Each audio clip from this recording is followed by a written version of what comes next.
நேயர்களுக்கு அன்பு வணக்கம். இன்று நம்மோடு நேர்காணலில் இணைந்திருக்கக்கூடிய சிறப்பு விருந்தினர் அரசியல் விமர்சகர் திருமிகு ராஜகம்பீரன் அவர்கள். வணக்கம் சார். வணக்கம். நடிகர் விஜய் அதிமுகவோட கூட்டணி கிடையாது அப்படின்னு சமீபத்தில் அறிவிச்சிருக்கிறாரு. இதை நீங்க எப்படி பாக்குறீங்க சார்? நடிகர் விஜய்க்கு என்ன வாக்கு வங்கி இருக்கிறது என்பது விஜய்க்கே தெரியாது. ஒருவேளை அப்படிங்கிற ஒரு கணிப்பின் அடிப்படையில தான் அந்த அரசியல் கட்சி இப்பொழுதுதான் தொடக்க நிலையில இருக்கு. அது ஒரு கருவுக்குள் இருக்கிற குழந்தை. அது ஆனா பெண்ணா என்று அறியக்கூடாது என்று சொல்வதை போல ஒரு வளர்ச்சி பெற முடியாத ஒரு இடத்துல இப்ப இருக்கு. வளரும் என்ற நம்பிக்கையில் அது இருக்கு. அது வளர்பிறையாகி வரப்போகிறதா, தேய்விரையாக போகிறதா என்று நமக்கு யாருக்குமே தெரியவில்லை. ஒரு மாநாட்டை நடத்தி இருக்கிறார்கள். அந்த மாநாட்டு முடிந்ததற்கு பின்பு ஏதாவது புதிய செயல் திட்டங்களை வழிவகுத்திருக்கிறார்களா, களப்பணி செய்திருக்கிறார்களா, எங்காவது சுற்றுப்பயணம் போக போறாருன்னு ஒரு பில்டப் கொடுக்குறாங்களே தவிர ஏதாவது செய்திருக்கிறார்களா? சரி, அந்த மாநாட்டிலே தான் அவர் அறிவித்ததில் ஏதாவது ஒரு புதுமையான கோட்பாடு இருக்கிறதா, கொள்கை இருக்கிறதா, யாரும் சொல்லாத விஷயங்கள் ஏதாவது இருக்கிறதா? அரசியலிலே இதுவரைக்கும் வெளிச்சம் பாய்ச்சப்படாத பகுதிகளை நோக்கிய ஒரு முன்னேற்றம் சார்ந்த ஒரு அரசியல் அதற்குள்ளே இருக்கிறதா? எதுவுமே இல்லை. திராவிட முன்னேற்ற கழகம் கடந்த காலங்களில் எதையெல்லாம் சொன்னதோ அதையெல்லாம் வேறு வார்த்தைகளிலே காப்பி பேஸ்ட் பண்ணி, எப்படி அதிமுக என்கிற கட்சி திமுகவின் கொள்கைகளை எல்லாமே அப்படியே வரித்து கொண்டு தலைவர் என்கிற இடத்திலே மட்டும் கலைஞர் என்கிற இடத்தை அடித்து விட்டு எம்ஜிஆர் என்று எழுதி கொண்டார்களோ கடந்த காலங்களிலே, அதே போல திமுக நீட் எதிர்ப்பை செய்கிறது. திமுக கல்வியை மாநில பட்டியலுக்கு கொண்டு வர வேண்டும் என்று சொல்லுகிறது. திமுக ஒன்றே குலம் ஒருவனே தேவன் என்று அண்ணா சொன்னார். அப்ப நாங்கள் பிள்ளையாரையும் உடைக்க மாட்டோம், பிள்ளையாருக்கு தேங்காய் உடைக்க மாட்டோம்னு அண்ணா பேசினார். அதைத்தான் அவங்க பெரியாரை ஏற்கிறோம், கடவுள் மறுப்பை மட்டும் நாங்கள் ஏற்கவில்லை. எதிலையும் கொள்கையிலும் புதிது கிடையாது, செயல் திட்டமும் பெரிய செயல் திட்டம் கிடையாது. ஆளுகிற திமுகவுக்கு எதிராக பேசுவதன் மூலமாக அந்த முதலமைச்சர் பதவியை எனக்கு கொடுத்து விடுங்கள், நான் எல்லாவற்றையும் மாற்றி காட்டுகிறேன் என்று சொல்லுகிற வழக்கமான ஒரு அரசியல் தான் அவர் செய்திருக்கிறார். இந்த லட்சணத்தில் அதிமுகவோடு நாங்கள் கூட்டணிக்கு போக மாட்டோம்னு சொல்றீங்க. உங்களுக்கு என்ன வாக்கு வலிமைன்னு தெரியாது, உங்களுக்கு என்ன வேல்யூன்னு என்ன? 1 கோடி தொண்டர்கள் சேர போறாங்க அப்படின்னு செய்திகள்லாம் பரவிட்டு இருக்குது. இவர்களாவது 1 கோடி தொண்டர்கள் சேரப்போவதாக சொல்லிக் கொடுக்குறாரு. உண்மையிலேயே 1 கோடி தொண்டர்கள் இருக்கிற இயக்கம் தான் அதிமுக.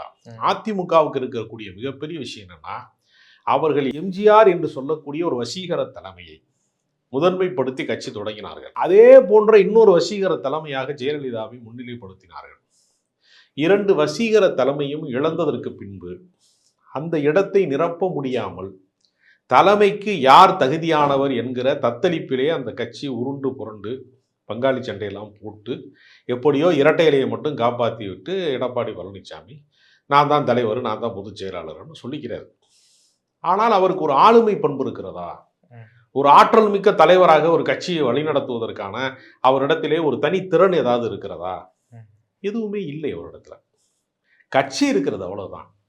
அது கூண்டை கைப்பற்றி விட்டார் எடப்பாடி பழனிசாமி. அதிமுக என்கிற கூண்டை கைப்பற்றி விட்டார். அதிமுகவுக்குள்ள அது ஒரு அதிகாரத்தை கைப்பற்றுகிற ஒரு அமைப்பாக இதுவரைக்கும் இருந்தது. அந்த அதிகாரம் என்கிற கிளி பறந்து விட்டது. அமைப்பு என்கிற கூண்டை கைப்பற்றி வைத்துக் கொண்டு மீண்டும் முதலமைச்சர் ஆக முடியாது என்று தெரிந்ததற்கு பின்பு அவரோடு கூட்டணி போவதற்கு யாராவது வருவார்களா என்று எதிர்க்கட்சியை பார்த்து எதிர்பார்த்து கொண்டே இருக்கிறார். திருமாவளவனுக்கு சிறிய ஒரு முரண்பாடு வந்தபோது அதை பூதாகரமாக ஊடகங்கள் ஊதி பெருக்கிய போதெல்லாம் எப்படியாவது அவர் கூட்டணியை உடைத்து கொண்டு வரமாட்டாரா? சினிமாவில் கதாநாயகன் ஒரு ஆபத்தான காலகட்டத்திலே கண்ணாடியை உடைத்து கொண்டு ஓடி காப்பாற்றுவதற்கு வருவதை போல, சினிமா காட்சியை போல கூட்டணியை உடைத்து கொண்டு வரமாட்டாரா என்று நினைத்தார்கள். அது நடக்கவில்லை. சாம்சங் பிரச்சனை வந்தபோது, தொழிலாளர்களுக்கும் அங்கு இருக்கக்கூடிய நிர்வாகத்துக்குமான பிரச்சனை வருகிற போது அதை சமரசம் செய்வதற்கு தமிழ்நாடு அரசு முயற்சி செய்த போது, அமைச்சர்கள் முயற்சி செய்த போது, இந்த முரண்பாட்டின் வழியாகவாவது கூட்டணி முறிந்து விடாதா என்று எதிர்பார்த்தார். அதுவும் நடக்கவே இல்லை. மாற்று கருத்துக்கள் எங்களுக்கு இருக்கலாமே தவிர, முரண்பாடுகள் எங்களுக்கு இருக்கலாமே தவிர கூட்டணி முறிவு கிடையாது. முரண்பாடுகளை பேசி தீர்த்துக் கொள்வோம் என்கிற இடத்திற்கு இவர்கள் வந்ததற்கு பின்பு என்ன செய்வது என்று தெரியாமல் இருக்கிற இவர் புதிதாக இப்பொழுது முளைச்சு 3 இலை உடலைன்னு சொல்லக்கூடிய புதிய இளம் தலைமுறை வாக்காளர்கள், 2K கிட்ஸ், இந்த 2000க்கு பின்பு பிறந்த ஒரு முதல் தலைமுறை வாக்காளர்கள் ஒரு சினிமா கவர்ச்சியிலே ஒரு நடிகனுக்கு பின்னால் வந்து இளைஞர்கள் அலை அலையாக திரள்வார்கள். அதை வந்து பிரச்சார சக்தியாக நாம் பயன்படுத்தி கொண்டு மீண்டும் அதிமுகவை அரியணையிலே ஏற்றி விடலாம், மீண்டும் முதலமைச்சர் ஆகிவிடலாம் என்று ஒரு பகல் கனவை எடப்பாடி பழனிசாமி கண்டுகொண்டே இருந்தார்.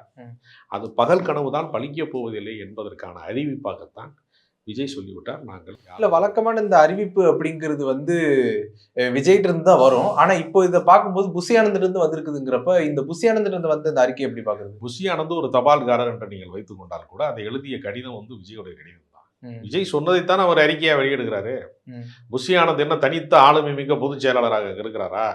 கலெக்டருக்கு பின்னாடி வந்து ஒரு டவாலி திரிகிற மாதிரி தான் அவர் தெரிகிறாரு. அவர் வந்து ஒரு பொதுச் செயலாளருக்கான ஒரு ஆளுமையோடு அவர் இல்லையே. அவர் ரசிகர் மன்ற தலைவராக இருந்தவர் கடந்த காலத்துல. அதனால அவர் வந்து அவர் சொன்னதை கேட்கிற இடத்துல தான் அவர் இருக்கிறார். அதனால சுயமாக சிந்திக்கவோ சுயமாக வழி நடத்தவோ விஜய்க்கு வழிகாட்டக்கூடிய இடத்துல எல்லாம் புஷி ஆனந்த் ஒரு நாளும் இல்லை. ஆனால் அது வந்து விஜயின் குரல் தான். புஷி ஆனந்தின் பெயரால் அது வெளிவந்திருக்காரு. இல்ல வழக்கமா அதிமுகனுடைய கூட்டணிக்கு வர்றதுக்கு எல்லா கட்சியும் போட்டி போட்டுக்கிட்டு நீ ஆனா நான் வருவாங்க. இப்போ வந்து அதிமுகவோட கூட்டணியா அப்படின்னு கேட்டாலே பல கட்சிகள் தெரித்து ஓடக்கூடிய சம்பவங்களை இப்ப பார்த்துட்டு இருக்கிறோம். இதை நீங்க எப்படி பாக்குறீங்க?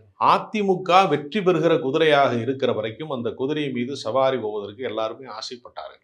கடந்த நாடாளுமன்ற தேர்தலிலே கூட பாஜக வந்து என்ன சொல்லுச்சு, நான் வந்து எங்கள் கதவுகள் திறந்துதான் இருக்கிறது என்று அமித்ஷா உள்துறை அமைச்சர் சொன்னார்.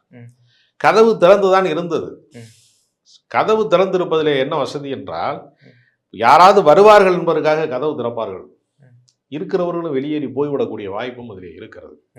அதிமுகவோடு கூட்டணி வைப்பதற்கு பாஜக விரும்பியது. ஏனென்றால் தமிழ்நாட்டிலே வந்து பாஜக கால் பதிக்க முடியாது என்பது அல்ல, அதற்கென்று கால்களே இல்லை என்று அதிமுகவினுடைய இரண்டாம் கட்ட தலைவர்கள் ஜெயக்குமார் போன்றவர்கள் சொன்னார்கள்.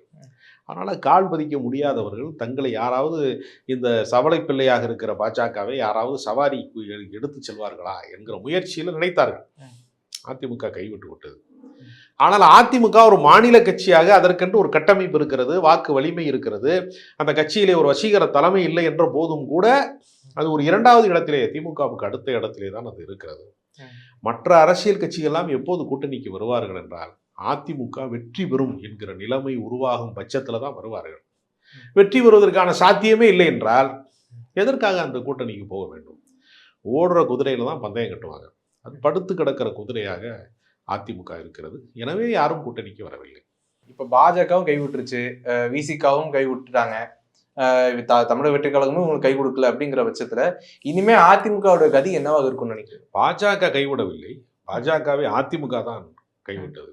அப்படிதான் நம்ம சொல்லணும். என்னதான் அவர்களுக்குள்ள வந்து ஒரு இணக்கமான சூழலாக ஒரு ஆட்சி அவர்கள் வந்து ஒரு 4.5 ஆண்டு காலம் எடப்பாடி பழனிசாமி ஆட்சி செய்தாலும், இந்தியாவையே உலுக்கிய மாபெரும் துயரங்களுக்கு காரணமாக இருக்கக்கூடிய கருப்பு சட்டங்கள், வேளாண்மை திருத்த சட்டம், குடியுரிமை திருத்த சட்டம் போன்ற மக்கள் விரோத சட்டங்கள் அத்தனைக்குமே ஆதரவு தெரிவித்து அதிமுக சரி பேரால் ஒரு களங்கத்தை தங்களுக்கு தாங்களே அவர்கள் ஏற்படுத்தி கொண்டு விட்டார்கள் என்கிற காரணத்தினால அதிமுகவை நம்புவதற்கு அதிமுகவின் தொண்டனே தயாராக இல்லை என்கிற சூழ்நிலை வந்தபோதுதான் பாஜக கூட்டணி முடிந்தது. சரி, அதெல்லாம் கடந்த காலத்துல செஞ்ச தவறுகள். சரி, இப்போ அதை மாத்திக்கிறதுக்கு ஒரு வாய்ப்பா கூட இது பார்க்கலாம் இல்லைங்களா? அப்படி மாற்றிக்கொள்வதற்கான நம்பகத்தன்மை, பாஜக எதிர்ப்பு என்கிற வாக்கு வங்கியை பெறுவதற்கான நம்பகத்தன்மையை எடப்பாடி பழனிசாமி இன்னும் பெறவே இல்லை.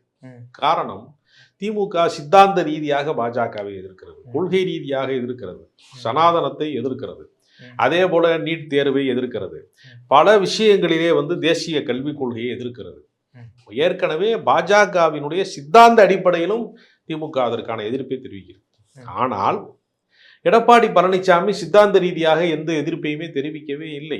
ராமர் கோயில் திறந்த போது கூட நீங்கள் அங்கு செல்வீர்களா என்று ஒரு பத்திரிகையாளர் கேட்டதற்கு எனக்கு கால் வலி, அதனால நான் போகலன்னு சொன்னார் எடப்பாடி பழனிசாமி. ஒரு பொறுப்பான ஒரு முன்னாள் முதலமைச்சர், இந்நாள் எதிர்க்கட்சி தலைவர், நான் ராமர் கோவில் கட்டியதை தனிப்பட்ட முறையில் வழிபாட்டுக்கு நான் எதிரானவன் அல்ல, ஆனால் இன்னொரு ஆலயத்தை இடித்து, இஸ்லாமியர்களுடைய சிறுபான்மை மக்களினுடைய ஆலயத்தை இடித்து அந்த இடத்தில் கோயில் கட்டுவது எங்களுக்கு உடன்பாடு இல்லை. நாங்கள் பக்திக்கு எதிரானவர்கள் அல்ல. அதே சமயத்தில் பக்தியின் பெயரால் நடந்த பாபர் மசூதி இடிப்பு எங்களுக்கு உடன்பாடானது அல்ல என்று திமுக தெளிவாக சொன்னதை போல அதிமுகவின் பொதுச் செயலாளர் சொல்லி இருந்தால் அவர் பாஜகவை எதிர்க்கிறார் என்று பொதுமக்கள் புரிந்து கொள்வார்கள். பாஜக எதிர்ப்பு என்பது வெறும் அறிக்கை அளவிலே இருக்கிறதே தவிர கள செயல்பாடு என்று வருகிற போது அப்படி எந்த விதமான அறிவிப்பு இல்லை. கள செயல்பாட்டிலே பாஜக எதிர்ப்பு என்பது சுத்தமாக இல்லை. முன்னாள் அமைச்சர் திண்டுக்கல் சீனிவாசன் அவர்கள் பேசும் பொழுது இந்த மாதிரி கூட்டணிக்கு வர்றவங்க எல்லாம் 20 சீட்டுகள் 50 கோடி 100 கோடி அப்படின்னு காசு கேட்கறதா வந்து சொல்லியிருக்கிறாரு. யார அவர் குறிப்பிடுறாரு, எதுக்காக இப்படி ஒரு கருத்தை தெரிவிச்சிருக்காருன்னு பாக்குறீங்க?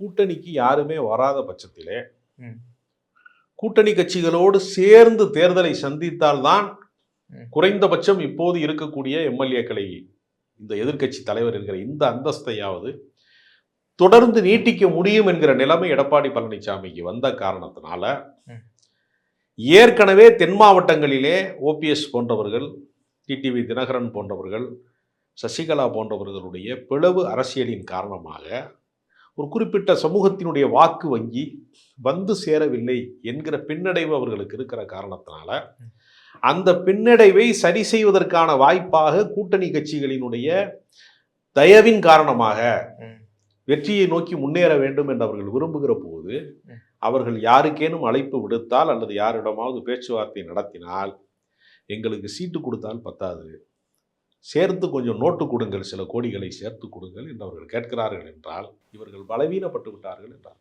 ஒருவேளை இதை தமிழக வெற்றி கழகம் தான் கேட்டிருக்குமோ? இது யூகத்தின் அடிப்படையில் நம்ம பதில் சொல்ல முடியாது. கூட்டணிக்கு பேரம் பேசுகிறார்கள் என்கிற பொத்தாம் பொதுவான ஒரு அறிவிப்பை தான் வந்து திண்டுக்கல் சீனிவாசன் சொல்லுகிறாரே தவிர குறிப்பிட்ட எந்த அரசியல் கட்சியும் அவர் குறிப்பிடவில்லை.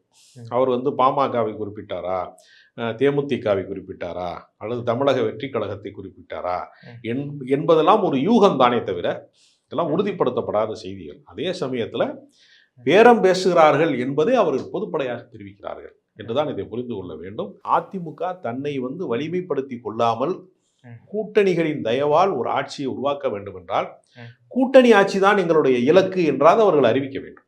அது ஒன்றுதான் அவர்களுக்கு ஒரு வாய்ப்பு. ஆனால் கூட்டணி ஆட்சியை பற்றி நாங்கள் எதுவுமே பேச விரும்பவில்லை, அதற்கு சாத்தியம் இல்லை, தமிழ்நாட்டு மக்கள் அதை ஏற்கவே மாட்டார்கள் என்றும் அவர்கள் வந்து செல்லூர் ராஜு போன்றவர்கள் அறிக்கை விடுகிறார்கள் என்றால் அதற்கான சாத்தியமும் அங்கு இல்லை. எனவே தேர்தல் நேரத்திலே அதிமுகவோடு யார் வரப்போகிறார்? ஏனால் இந்த முறை திமுக அதிமுக அல்லாத தமிழக வெற்றி கழகம் தனித்து நிற்கப் போகிறது. எப்போதுமே நான் தனித்து தான் நிற்பேன், இல்லை என்றால் விஷம் குடித்து சாவேன் என்று வீரவசனம் பேசுகிறார் சீமான். அப்போ ஏறத்தாழ என்ன, திமுக அதிமுக அல்லாதவர்கள் கணக்கிலே 2 பேர் இருக்கிறார்கள். பாஜகவுக்கு அவர்கள் யாரிடத்திலே கூட்டணி போக முயற்சித்தாலும் அவர்களை தமிழ்நாட்டு அரசியல் ஏற்கனவே தனிமைப்படுத்தி வைத்திருக்கிறது. கொரோனா பேரிடர்களை எப்படி வந்து நீங்கள் தனிமைப்படுத்திக் கொள்ளுங்கள் உங்களை நீங்களே என்று அறிவித்தார்களோ அப்படித்தான் தமிழ்நாட்டு அரசியலிலே பாஜக தனிமைப்பட்ட ஒரு அரசியல் கட்சி. வெறும் லெட்டர்பேடு கட்சிகளை வைத்துக் கொண்டுதான் இந்த பாமகவை மட்டும் சேர்த்து கொண்டு நாடாளுமன்ற தேர்தலை சந்தித்தார்கள். ஆனால் பாமகவும் கூட இந்த முறை பாஜகவோடு பயணித்தால் பலன் இல்லை என்கிற காரணத்தினால அவர்கள் ஒரு மாநில தேர்தலை, சட்டமன்ற தேர்தலை நிச்சயமாக ஒரு தேசிய கட்சியின் மூலமாக எந்த தயவின் மூலமாக வெற்றி பெற முடியாது. எனவே அவர்களும் வந்து யாரோடு நிற்கப் போகிறார்கள் என்கிற ஒரு கேள்வி இருக்கிறது. எனவே தமிழ்நாட்டு அரசியல் சூழல் எல்லாருமே திமுக எதிர்ப்பாளர்கள் அத்தனை பேரும் தனித்தனியாக பிரிந்து கிடக்கிறார்கள். ஒரு குடையின் கீழே ஒன்று கூடுவதற்கு சாத்தியமே இல்லை. எல்லாருமே தடியெடுத்தவனெல்லாம் தண்டல்காரன் சொல்வதை போல அண்ணாமலை சொல்லுகிறார் நான் தான் அடுத்த முதலமைச்சர், சீமான் சொல்லுகிறார் நான் தான் தமிழ்நாட்டுக்கு அடுத்த முதலமைச்சர், அதே போல வந்து விஜய் சொல்லுகிறார் நான் தான் தமிழ்நாட்டுக்கு அடுத்த முதலமைச்சர், ஏற்கனவே முதலமைச்சராக இருந்த எடப்பாடியும் சொல்லுகிறார் நான் தான் தமிழ்நாட்டுக்கு அடுத்த முதலமைச்சர் என்று எல்லாரும் சொல்லி கொண்டிருக்கிற போது பாமக அன்புமணி ராமதாஸ் மட்டும் அது சொன்னால் எடுபடாது என்பதனால கூட்டணி அரசுக்கு நாங்கள் தயாராகி விட்டோம் என்று ஒரு அறிக்கை குறிப்பிடுகிறார். அவர் ஏதாவது அதை கழித்து விட்டு எல்லாருக்கும் முதலமைச்சர் கனவு இருக்கும் பட்சத்தில் உண்மையான முதலமைச்சராக மு.க. ஸ்டாலின் தான் இருக்கிறார். இவர்கள் எல்லாம் கனவு முதலமைச்சர்களாக இருக்கிறார்கள். கனவு முதலமைச்சர்கள் கனவு காணட்டும். நிஜமாகவே முதலமைச்சராக இருக்கிறவருக்கு அதிகாரத்தை நீட்டிப்பு செய்வதற்கு மக்கள் தயாராகிவிட்டார்கள் என்றால் மக்கள் நல திட்டங்கள், காலை உணவு திட்டமாக இருக்கலாம், மகளிர் உரிமை தொகையாக இருக்கலாம், பேருந்து பயண திட்டமாக இருக்கலாம், நான் முதல்வன் என்கிற திட்டமாக இருக்கலாம், எல்லா கல்வி திட்டங்களும் தமிழ்நாட்டினுடைய நலத்திட்டங்களை நோக்கி திமுக நகர தொடங்கிவிட்டதனால் திமுகவை தவிர்த்து மற்ற அரசியல் கட்சிகளுக்கு கண்ணு கட்டிய தூரம் வரைக்கும் வெற்றி வாய்ப்பு இல்லை என்கிற காரணத்தினால மாற்றம் வருவதற்கு எந்த சாத்தியமும் இல்லை. இந்த ஆட்சி தொடரும் என்பதுதான் யதார்த்தம். உங்களுடைய நேரத்தை ஒதுக்கி எங்களோட கருத்துக்களை பந்தமைக்கு நன்றி சார்.